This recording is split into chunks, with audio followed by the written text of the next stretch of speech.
Привет! Сегодня делаем макияж, который максимально подчеркнет цвет голубых глаз, так как оранжевый цвет является противоположным голубому по цветовому кругу. Поэтому на контрасте цвет глаз будет более ярким. Так как это вечерний макияж, соответственно, я начинаю с подложки. В качестве подложки использую жидкую матовую устойчивую помаду рыжего оттенка. Начинаю с нижнего века и вывожу от него направляющую. После этого перехожу к внешнему уголочку подвижного века и остатки вывожу в складку века.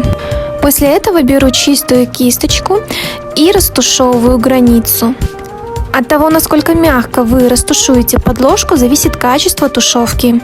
Сразу же наношу подложку под блестки. В качестве подложки использую жидкие металлические тени на 2/3 подвижного века и на 2/3 нижнего века. Обязательно просушиваю границу тушевки светлым матовым оттенком теней. Если плохо просушить подложку, скорее всего, у вас будут пятна в тушевке, так как тени просто будут залипать на мокром месте. Во внутренний уголочек наношу хайлайтер, но если у вас далеко посаженные глаза, этого делать не стоит. По орбитальной линии прохожусь светло-рыжим оттенком. Таким образом я создаю полутень, которая мягко уходит в кожу. Этот же оттенок наношу на нижнее веко. Далее оттенок потемнее наношу в складку века. Так я создаю светотеневой рисунок, который добавляет объема глазу. Этот же оттенок наношу на 2/3 нижнего века.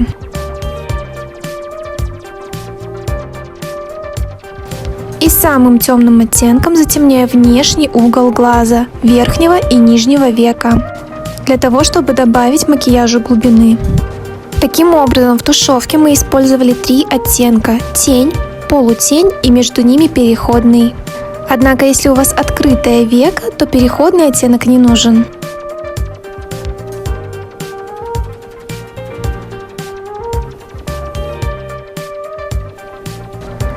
Для того, чтобы блестки держались, мне необходим липкий слой. Для этого я использую клей для блесток. Наношу его пальцем тонким слоем.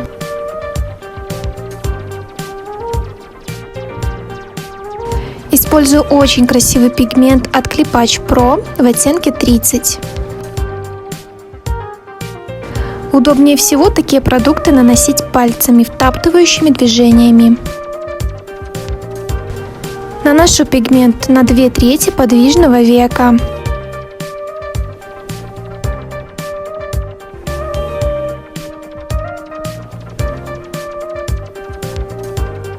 И дублирую по нижнему веку для того, чтобы придать макияжу нарядность, но этот этап не обязателен.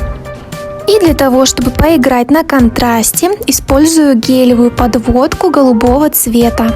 Посмотрите, как сразу раскрылся цвет глаз.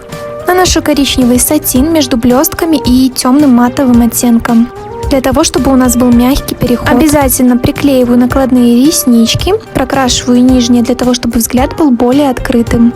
И макияж готов. Спасибо за просмотр, жду обратную связь в комментариях.